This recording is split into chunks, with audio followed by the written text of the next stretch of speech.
Well, my name is Patrick Wells. I'm a doctoral candidate at Memorial University. I'm here with Matt Murphy, Cassie Stymiest, and Tom Sheppard. If they just want to take a second and say hi and who they are, and we'll get on with our presentation. So go ahead, Matt. Yeah, my name's Matt Murphy. I am a teacher with NLESD.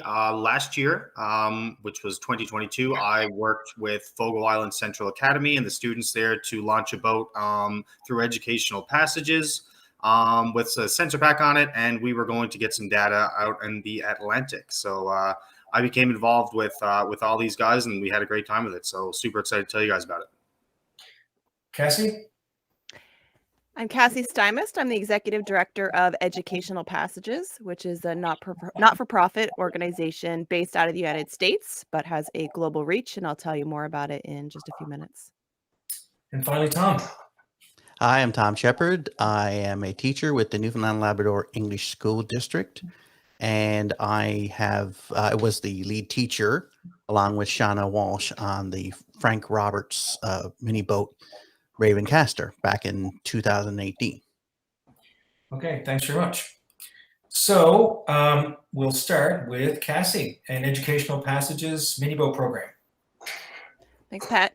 So Educational Passages, like I said, is a non-for-profit.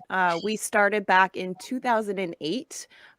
It was started with an idea to send small little boats out to sea with GPS trackers and see where they go and connect people around the world.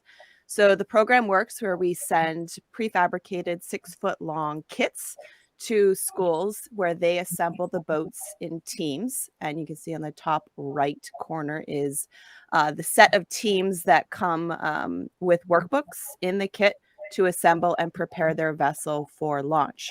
So that's when the adventure starts, and it's only beginning because as the boats are set to sea, we have no idea where they're going to land, where they're going to end up, what's going to happen, and that's part of the adventure. They do make it to the other side or to land. We encourage boats to be brought to a nearby classroom so that students can meet each other. And that is what we're going to tell you about today with a couple boats that landed up in Newfoundland this last couple years. So next slide. This is just a screenshot a couple years ago of mini boats at sea, which can be seen on our website. All the tracks are up there. You can check any day, any hour where the boats are. We've had 178 mini boats launched to date, and most of them have multiple voyages. So we encourage that to keep them going for as long as possible. We've had 29 countries reached. The 29th country was Norway most recently. And as you can see, we've had one land also in Australia, and we have boats also in the Pacific. So it's not just the Atlantic, it's all about one ocean that we're all connected with. So next slide. I'm going to hand it over to Thomas, who's going to talk about one of the great mini boats from Newfoundland. Thank you, Cassie. Ravencaster is the name of a mini boat that we launched in 2018 with basically a French immersion class, and the two students took the lead on that were Caitlin and Stephanie, and both of them now are involved in the Ravencaster relaunch project over in Ireland. So she was launched on November 8th, 2018, and it landed in Ducanella Beach, Achill Island, Ireland, on February 18, 2019. And even today, it's over on display at the Achill Experience Aquarium and Visitor Center in Achill Island. So you can see a picture there on the screen of where it's displayed at the center. Next slide, please.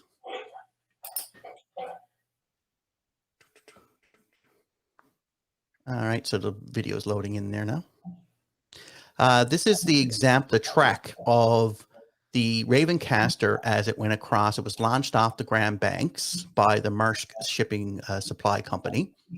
And it has, well, basically did some loop-de-loops. It did some basically following the currents, but it also was influenced greatly by storms and waves and wind. So they had a fun time tracking that. Next. And here you see a map of Ducanella Beach, Achill Island, Ireland. This is the Achill Island is the map there. This is where it landed in Ireland and western coast. Next. We all have a little video explaining our project, and Caitlin and Stephanie are going to explain.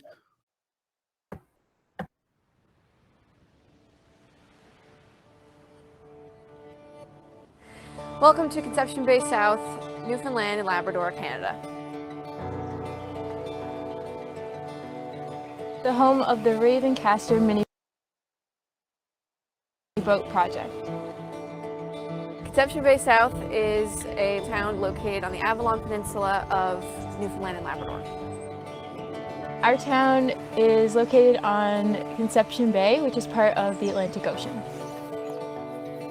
In grade 8, we were in Frank Roberts Junior High, and my tech teacher, Thomas Sheppard, brought up that there was a project to do where you do a video, 90 seconds, I believe, about the ocean, and if we won, we got to launch this mini boat. We got to name it, we got the stickers on it, and we send it across, hoping that it'll land somewhere and they'll retrieve it.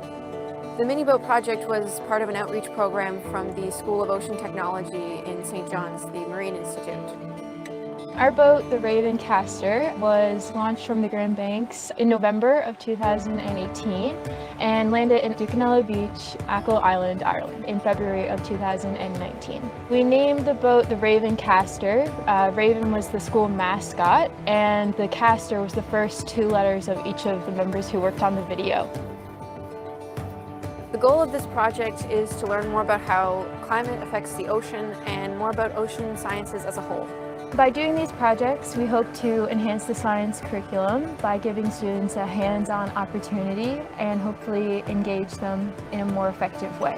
We're very excited to go to Ireland to relaunch our mini boat, and we hope to make connections with students there as well as learn more and share our experience. In the relaunch, we're planning to add more technology to the actual boat to measure more about the ocean sciences, like, for example, the pitch of the boat, the air and water temperature surrounding, and so forth. Students can use the data collected from the boats, analyze it, and put it towards learning more about ocean sciences and climate change.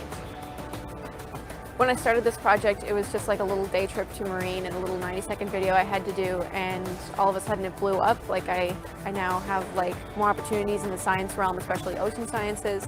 I am become ambassador to Educational Passages. You never would have thought in the beginning that so much would come from just sending a boat into the ocean, but you learn so much from it, and it's helping so many people engage in ocean sciences. I'm most excited just to see the boat again. We haven't seen that in years. That is true, yeah. Yeah. I want to see what it looks like now. Yeah, like this will be my first time leaving Newfoundland, like besides like St. Pierre, and you know, we get to see our boat again. Mm-hmm. We get to see the culture that's so similar to Newfoundland, and like it's almost like a really good conclusion to the whole project, you know? Mm-hmm. Or maybe it's just another beginning of the project again. Oh, yeah, it's also true. You know?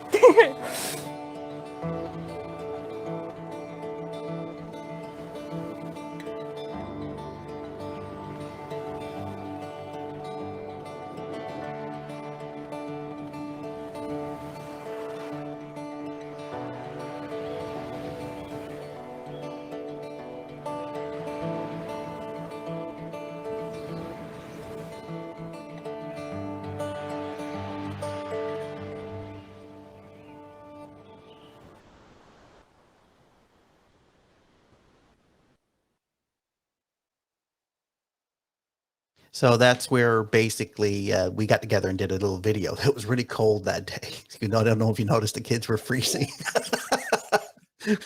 but they did a great job. So I'll just hand it off back to Cassie. Is it? Okay. So Yeah. Back to you, Cassie. Awesome. I love this story. Again, you said a little boat to sea and you don't know what's going to happen. And here we are, 4 or 5 years later, and Caitlin and Stephanie are back on the project and going to visit Ireland. So it's amazing to see how we can all get connected with these boats. So this is just a screenshot of some of the current mini boats out there with sea surface temperature overlaid. This is our path analysis tool, which is another freely available tool for anybody to track the boats. It helps make you make predictions. You can start to see why boats are traveling, how they're traveling. And normally, the mini boats, when launched into the Gulf Stream, do make their way often to Europe. But in the next few minutes here, you'll learn about what can happen and how that becomes unexpected journeys when they get popped out of the Gulf Stream. So next slide. So 2021, last year, we had 3 mini boats land on the southern coast of Newfoundland, and all at the same time. So July 18th was the first one, the HK Pride, which came from Boston, Massachusetts. And on August 7th, on the same day, both Teal Turtle and Rowboat made their way as well. And you can see the tracks are color coded there on the screen where they landed on 2 different parts as well. So let's take a look at how they made their way there on the next slide. So the HK Pride, which is the first one, is the green track, and you can see the Teal Turtle, which is the lighter blue track, a little bit harder to see. But those 2 boats were launched at the same time. They were built by students in Boston, Massachusetts, with the USS Constitution Museum, but they were launched into the Gulf Stream together. And they made their way, they made some loop-de-loops, as we call them, and they started to head up the Gulf Stream and along that continental shelf break. And we're very hopeful they would make their way across. But it looks like that didn't happen. And so let's take a look at why. Next slide. Dun, dun, dun. July 9th, if anybody recalls, we had what was Hurricane Elsa when it was down in the Caribbean and later dissipated to a tropical storm into the Gulf of Maine. That's just a satellite graphic of the storm on July 9th, 2021. Next slide. And here are all the tracks that I popped into Google Maps, which is another activity you could do with your students. And I highlighted the July 9th points. So you can see the one in the middle. I can't remember which one is the middle, which was the middle. Teal Turtle. That's July 9th. It got pushed out of that Gulf Stream current system right onto the shelf break. HK Pride on the top, something happened and the GPS track is missing for a second. So something happened with our data servers. We'll look into that. But again, it got pushed north. And then over on the left is the Rowboat also getting pushed north right out of the Northeast Channel, which is in the Gulf of Maine. Next slide. So today we're going to talk a lot more about the BHS Rowboat. And the BHS Rowboat was originally built by students in Burrowville, Rhode Island, with a high school environmental science class. And that first track that took it up to Nova Scotia, you can see there in the green, it was launched again close to the shelf break, but the winds pushed it up. And that's how we are connected today, talking with Newfoundland educators. And I'm going to, oh, no, I'll hand it off to Matt and others in just a little bit. So a couple other points to talk about. If you can go to the next slide. All the mini boats have GPS transmitters. That's, the core focus of this project is to monitor how they are traveling. And so we do that with the GPS transmitters. And you can see on the left, there's the track, right? We can see the location, time, day, every time it's reporting, which is great. And that tells us a lot of information. But when we start to add layers, like the one in the middle with the path analysis tool, we can start to see the wind speed and the current predictions from the models and start to find out where it's going to go. And now we're adding even more layers with sensor packages. So we're adding systems to collect air, water, temperature, pitch, and even cameras lately. So more layers, more learning, more being able to dive into learning adventures. Next slide. This is some snapshots of the sensor pack data. and a track of a mini boat that was launched off 26 North, a buoy by some researchers. And it made its way, as you can see, to the Amazon River. And because of that added sensor pack, we can see how that tidal influence affected the boat, but we can also see how the temperature changed as it was going down to warmer water. Bottom right, you can see the very first image from a mini boat deck, which is, again, we can add more sensors, more technologies. The boats are going to sail. Let's collect as much data as we can. So I'm going to hand it off to Matt to talk about what happened with BHS Rowboat after it found its way to Newfoundland. Cool. Thank you, Cassie. Yeah, so we received the BHS rowboat. I'm going to want to say Easter time of last school year, which was 2022.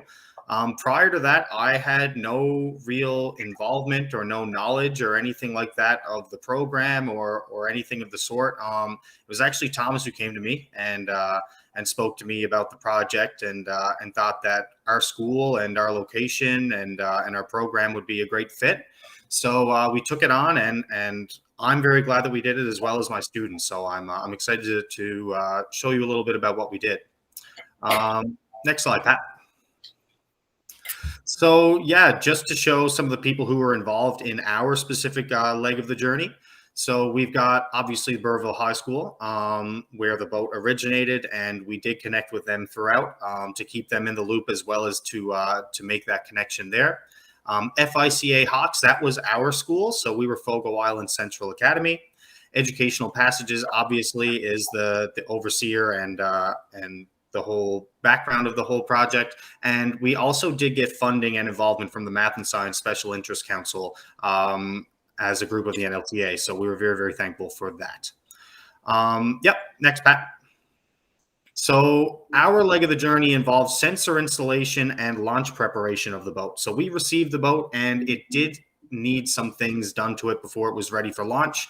And that included installing a new sensor pack, which Cassie just spoke about. So all of that was pretty exciting for the kids. And yeah, we can talk about the group that we had. So next slide.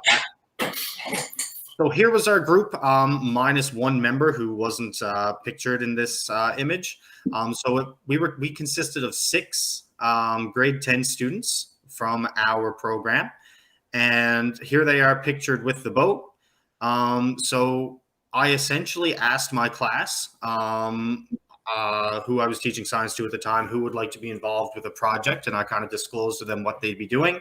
And these 6 students shot their hands up right away. They were super excited, and they were really, really eager to get going on it. So we hit the ground running. Before we received the boat, it did take a little while to get out to us because Pat was doing repairs and all of that stuff on it, so it would be ready for us to launch. Cassie was able to give us a package of stuff that we could do beforehand. So we were able to research, okay, where may the boat go, and where may the best place to launch it be, and what is a sensor pack, and what are the things that we can kind of do to understand what we're about to get into with our hands once we get this boat delivered to us. So we did have a lot that we could do before we started. So that was really, really good. There was no real sputtering or anything when it came to our prep. So everything was very streamlined and very good. And the students really enjoyed that part as well. All right, next slide, Pat, which is pretty well just the same thing with me in there as well, just to give us a kind of full team picture from our perspective at the school. And yeah, next as well. And here we can see some of the hands-on stuff that once we did receive the boat, we had students begin right away. And they were very eager to get their hands on the boat. And once they did receive it, they hit the ground running. So in terms of working on the hull, getting that sensor pack installed, all that kind of stuff, we had a lot to do. And we didn't have a big window to do it. Like I said, we only started at Easter time. And our anticipated launch date was at the beginning of June. So we had about 8 to 10 weeks to play with, and we didn't receive the boat for maybe 3 or 4. So we really, really needed to hit the ground running, but the students were very excited, and they did an excellent job with everything that they had to do. So as you can see here, students are working hands-on the whole time. I tried to do as little as possible. And I really feel as though the students did almost everything with this project, in terms of having to sand off the previous existing paint and add biofouling paint, which they learned about. Taking the deck off and adding the sensor pack, installing the sensor pack and everything that came with it, and sealing it up, all done by the students, something that they very much so enjoyed. Pat, you're up. Cool. So here's a little here's a little image of our sensor pack that we were given. The sensor pack that we had actually had many things on it. It wasn't just a GPS. So it included GPS, but other things as well as a pitch sensor, different temperature gauges for the water and for the air.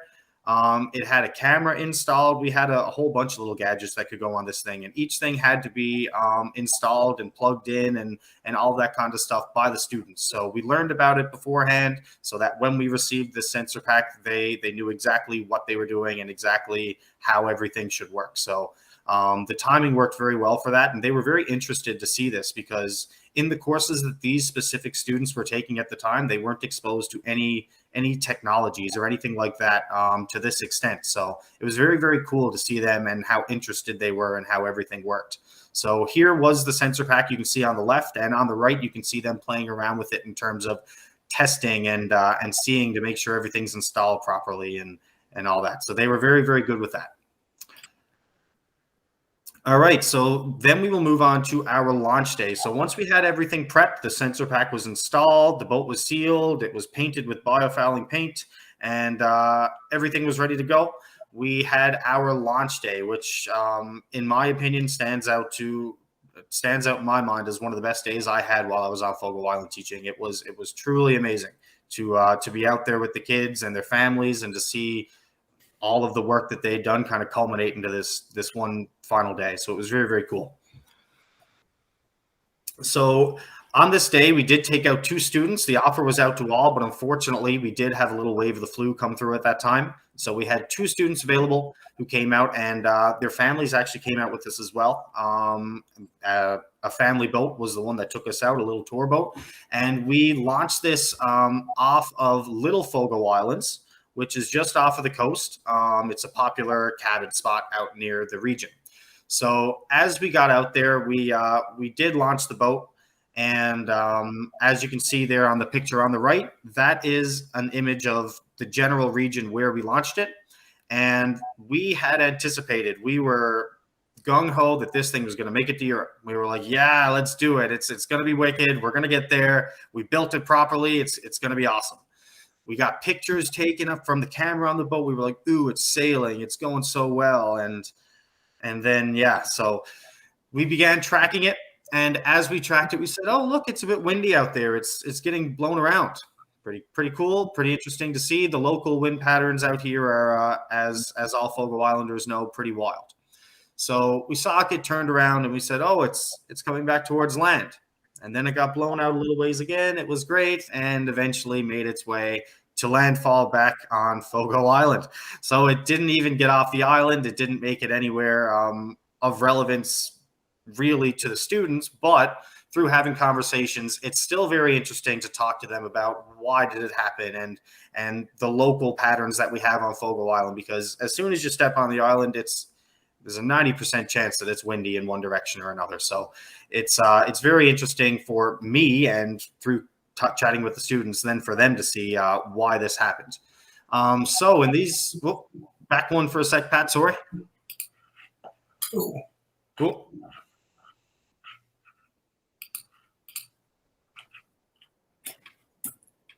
There we go. Cool.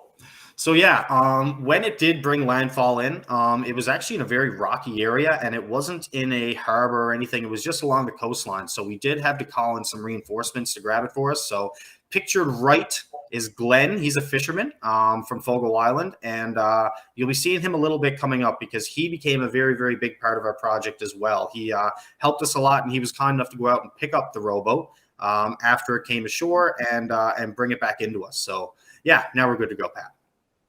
So that brought us to the second leg of our personal journey out on Fogo Island, and that is the repair and relaunch. So once we received our boat from Glenn, we had to deal with what you're seeing in front of you. It was no longer one solid piece. there were big holes and gates in it all over the place, and some of the areas where our sensors were beginning to be damaged. So all that had to be repaired if we wanted to relaunch. Next slide, Platt. And just to give you guys some ideas of what happened and what we were looking at and dealing with, that's pretty well what you see. We had damage to the front and to the hull and to the deck and all sorts of areas. The keel was damaged. And so the tricky thing was that this happened near the end of the school year. So our time was dwindling very quickly. As I said, we launched in the beginning of June. And as time passed and it took its 3-day trip and came back, we were only left with about a week and a half to get this thing fixed and sent back out. So again, here you see Glenn, same fisherman who brought it into us, happens to be very, very handy with fixing boats and with this kind of stuff. So he was very, very kind in lending us a hand to fix it. And here you see Nathan, a student who was part of our group, pictured helping along with that. And as it was fixed, just as quickly as it went out the first time, we had it sent out again. But this time we sent it much further off coast with a group of fishermen, which once again, Glenn was a part of. It was his boat that went out. And they were kind enough to launch it for us 150 miles or so offshore, which is much farther than we brought it the first time. So we were very interested to see where it would end up and all that with the different launch location. And yeah, so currently, the BHS rowboat is still way out there. It is traveling north and north and north. And as you can see by the image, it's swirling around a whole lot. It didn't take a very straight trajectory. And if you were following this thing by the day, it became a bit of a head scratcher sometimes because it would do these, as we call them, loop-de-loops. And we had no idea at some points where it was going to end up. And we still don't, which is some of the mystery and some of the cool stuff that comes with it. But yeah, we're very hopeful with where it currently is, and there's a lot of cool conversations that can come from the trajectory that it's taken. So we're very, very excited to be a part of the project, and we're very, very excited to see it through all the way.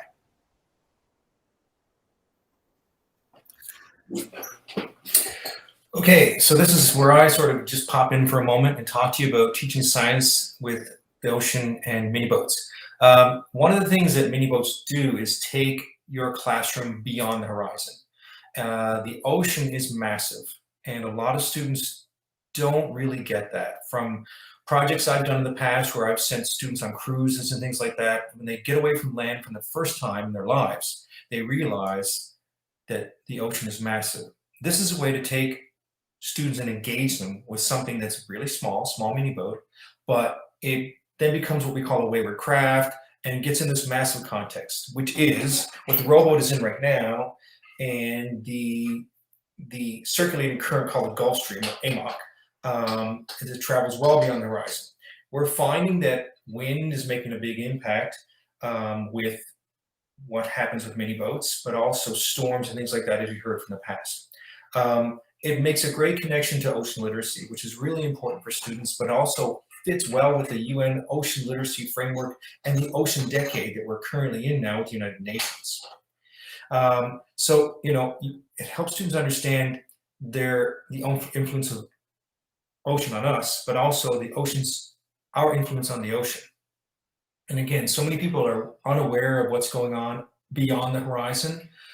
With changes in the Gulf Stream and things like that, that this is really going to help students realize what's going on. For example, a rowboat is up off Greenland right now, and there's been some really amazing weather events up there that are related to seasonal changes in prevailing winds, but also the impact of the great big ice sheet that's on the surface of Greenland that really affects us, especially in May in Newfoundland, where we see all these icebergs flow down beside us. So again, the Atlantic Meridian Overturning Circulation, which is the Gulf Stream, helps with ocean temperature circulation. And part of the arrival of these 3 boats is what is scientifically described as is a slowing of this current. And so when things slow down, they tend to get a chance to spread out more. And we think that maybe these stories of the come from away boats, as we call them, coming ashore are related to, firstly, storms that push them west towards us, but then also the Gulf Stream and prevailing winds that push them along, and you get to see them arriving on our south coast in numbers now. And we don't know, we're not sure if that's going to continue, but it certainly is of interest to us. Now, curriculum. Okay, you want to talk about curriculum. I'm a former Science 1206 teacher and science teacher researcher. And to me, looking at these amazing low pressure systems that, that are connected with a personal data pack. These students built these boats, put them together, and put the data packs on them. It's very personal to them. And then when they see their boat in a gigantic storm, like it's right in the eye of a storm right there, as you can see, an incredible low pressure system with high winds, there's a lot of things that you can take from that. But it also teaches students about cyclogenesis and which way pressure systems spin into each other. So that is one of the most difficult things to teach. But when you make a personal connection with that, that's when students sort of get things. They're not being told something that they own is experiencing something that's important to them. So talk about skills. Well, there are so many skills and other curriculum things that are making connections with the mini-boat program. But if I want to focus on Newfoundland Integrated Skills Unit, which is the part of every science curriculum in the province right now, identify questions to investigate that arise from practical problems and issues. Okay, state a prediction and a hypothesis. This is the most important one to me. We all love predictions, and all the group here agrees on predictions being important. If we look at prevailing winds in Newfoundland and the Gulf Stream, you can make general predictions about things. When you make a prediction, it's really important for students because then they have a personal connection. Whenever you predict something, it becomes a pride thing sometimes. And when it goes wrong, that is the best thing, because then you have to question, you have sort of this moment of cognitive dissonance where you have to question, why did that go wrong? What's happening out there? And then you're going to dig deeper into what's going on with the currents, the weather, prevailing winds, climate change, things like that. And this is where these personal connections get towards this deeper learning that we're seeing here with these students, and that I'm seeing with a lot of students that involved with the project, even from our friends from the United States as well, who thankfully launched these boats. Well, what's next? Cassie, do you want to jump in here and just talk about the podcast and maybe more about what's going on, update us on HK Pride and Teal Turtle? Yeah, well, also just a segue to you're talking about these predictions and personal connection. And I think something we're working on doing better coming up is prediction to analysis, right? Really taking a look at the results of your prediction and then making a new prediction. I mean, these rowboats still going. So we're gonna try to figure out how to do that better, and be listening out for a new data challenge and possible student summit coming up for us to help you as educators figure out how to take this data, use it in the classroom, get your students to dig into it and have that deeper learning experience. I think jump in just for a quick second. Sure. I'm working on a paper right now that uses this predict, observe, explain phenomenon, like teaching strategy, and that is exactly what you just said. But also there's a twist to that where you make a second prediction, and but it's using evidence to look at how your prediction went wrong and investigate that, and it's really important for students. Really highly engaging as well. Sorry. Absolutely. And we'll have that evidence, right? We're going to download the data, make it available to educators to use and explore this teaching method. So I think logistical next steps, HK Pride and Teal Turtles currently in Pat's garage. And he is making repairs because those got damaged as well. And we're going to be launching those hopefully next couple of weeks. So those don't have data packs, but they'll have the GPS trackers. So there's still a lot of learning to do and following along that can happen with that. And like we said, rowboats still out there. And from an educational passages point of view, we started a podcast and we just want to get more people to listen, but also to talk about their stories and share them and get involved. If I can get in there, Pat, for a second, I just wanted to put a call out that teachers in Newfoundland and Labrador, science teachers, technology teachers, social studies teachers, all of it, the ocean sciences crosses across a lot of wide curriculum. This is an interesting, deep learning project. It is hands-on. It's engaging. It's really interactive. It really gets the kids going, as Matt can tell you and has spoken about. So if anybody's interested in these type of projects, please get in contact with Pat, myself, or Matt and Cassie, and we will guide you into opportunities coming up in the fall. Absolutely. Thanks, Tom.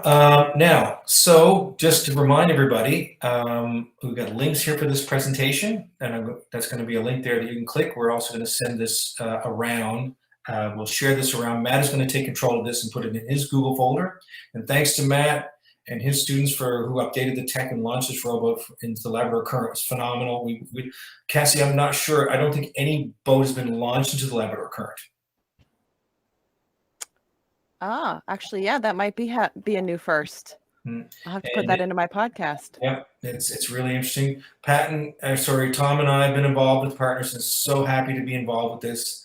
I'd like to thank the NLTA MISIC Council for the financial support and community support from them. And maybe people want to say something about this slide, but I know that I'm a member of the education faculty at Memorial University. I'm a PhD candidate right now and working on science education and member of the Math Science Specialist Council, which again offer their support.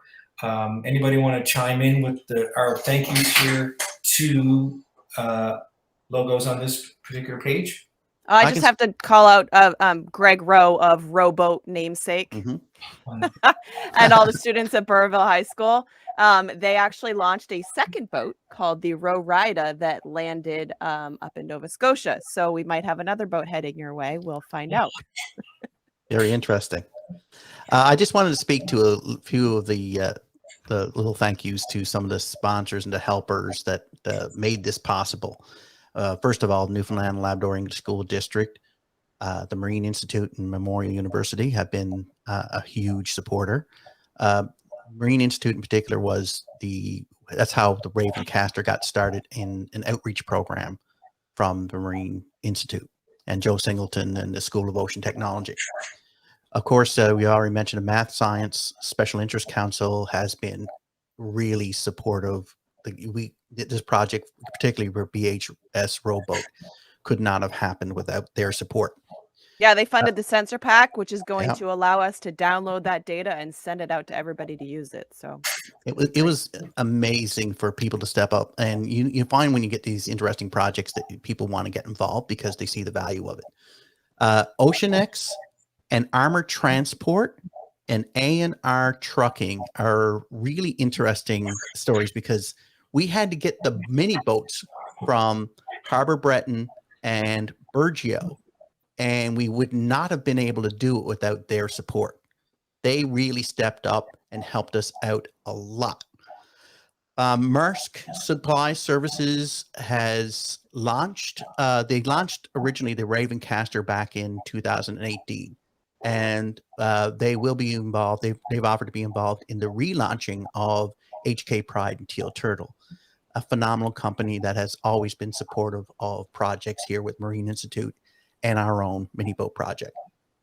So, Matt, do you want to speak in here about anything? Just one more before I let Matt take over. Manuel's River has been very supportive as well. We have put the BHS rowboat on display down in their center at one point, and they actually hosted an event for the ambassador, Eamon McKee, from the Embassy of Ireland in Ottawa, who came down to Newfoundland, and one of the visits he made was to Conception Bay South. And Conception Bay South, the town, has been absolutely phenomenal in support. And they actually hosted the ambassador, and Caitlin and Stephanie got to present to the ambassador, who is supporting our Ravencaster project and our plans to do a youth summit in mid-April. More details to come. Matt? Yeah. So, I mean, you hit pretty well all of them already, but just to say again how big of a project this is and how quick it can come at you is very, very interesting to see. But I mean, being supported by Pat and Cassie and Thomas has been excellent. They make a great team, and they really give you everything that you need. So there should be absolutely no apprehension. And if you have it, by all means, reach out to one of us and we can gladly guide you in the right direction if you would like to get involved with a project like this. But as you can see on the screen, as well as the faces on the right, you have a ton of support. So there's a lot of opportunities out there, and I would highly recommend that anybody who's interested in terms of an educator or as an extracurricular, whatever the case is, reach out and get involved, because it's a truly great experience for you as an educator, but also for your students and their families. It reaches very, very far. So thanks to everybody who's been involved.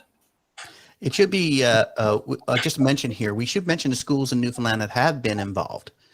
Cassie, can you speak to the ones in Harbor Breton? I can't speak to all of them. That would take a while. There's a lot of schools that have been involved, that they've kind of been all taking their own tours. Even Rowboat drove across to all the schools thanks to Brittany, which was a DFO officer. So I'd have to just say, go to the website to see all the stories and all the people, because I don't want to miss out on listing anyone. Yeah, we've had a lot of cooperation and involvement in schools in Harbor Breton, Burgeo, Fogo Island, and here in Conception Bay South, where I live, Villanova Junior High has been involved in which boat did they have on display down there, Pat? It was HK Pride, wasn't it? Pride, yeah, because Teal Turtle was in pieces. And we can't forget that Frank Roberts Junior High, back in 2018, was involved in the mini boat project.